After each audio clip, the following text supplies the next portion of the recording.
there are these societal messages that underplay sex differences. So in your piece, in Don't Be a Feminist, you say that feminists say, women are actually brainwashed in a specific way. Explain kind of what you mean by that and how plausible you think it actually is that women are given these different societal messages. Yeah. I don't recall saying it quite like that. I think I did say, let's entertain the view that women are being brainwashed by their society. So that's more of the view that I focus on. And that's one where I say, look, what would it take to count as brainwashing by your whole society? Like, is it one where they are constantly going and telling you something, like with propaganda, like during COVID, where you see the propaganda everywhere, and if you ignore it, then someone goes and yells at you? Are we seeing anything like that? In particular, are we seeing anything like that for adherence to traditional gender norms in our society? And honestly, even back in the 80s, I would say I saw pretty much none of that. In fact, I'd say the official propaganda is more anti-traditional, just saying that, in particular, putting career first and almost no discussion of wanting to have kids or wanting to be a mom.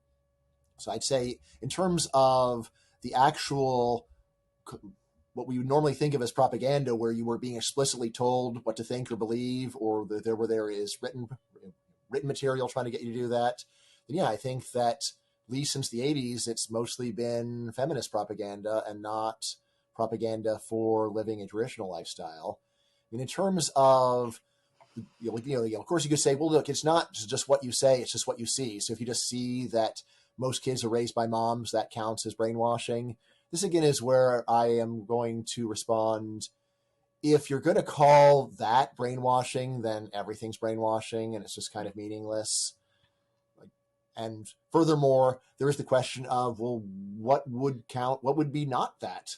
There's always going to be other people doing things. And if you say that merely looking at what other people do counts as them trying to brainwash you into their lifestyle or their approach, then it's like, and I guess brainwashing always exists.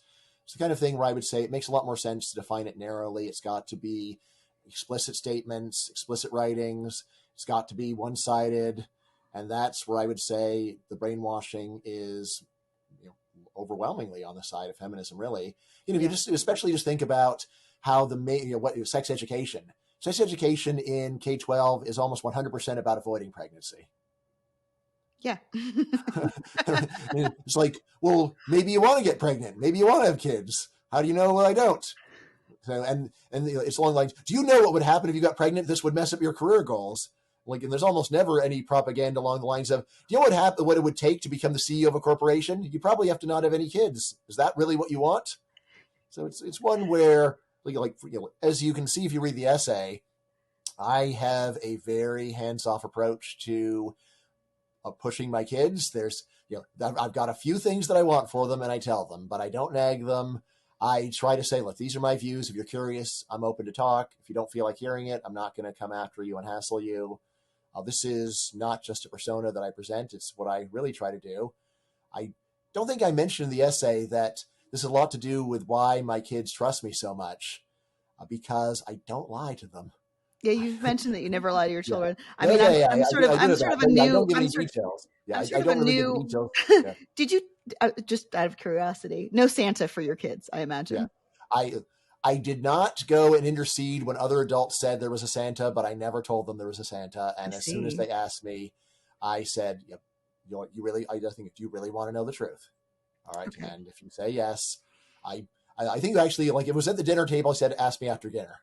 I don't want this to be a public conversation. So we'll have a private conversation about this.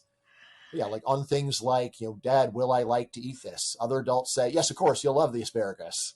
And they know they can look to me and say, like, what's the real story? And I'll give them probability. I'll say, like, 20% chance you like it. Right. And they'll say, but you're eating it. And say, yeah, well, I like it, but I don't think you would like it. I'll tell my kids things like that too. Sort of first thing is that when they're told something tastes good, they see whether I'm eating it.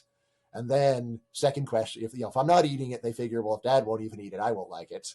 And then next question is, all right, if you're eating it, well, I like it. And I don't sugarcoat things. And as a result, like, my word really is gold among my kids. They really, like, it's frustrating for other adults. Why are you looking at him? Because he's the one who tells the truth. He tells me the truth.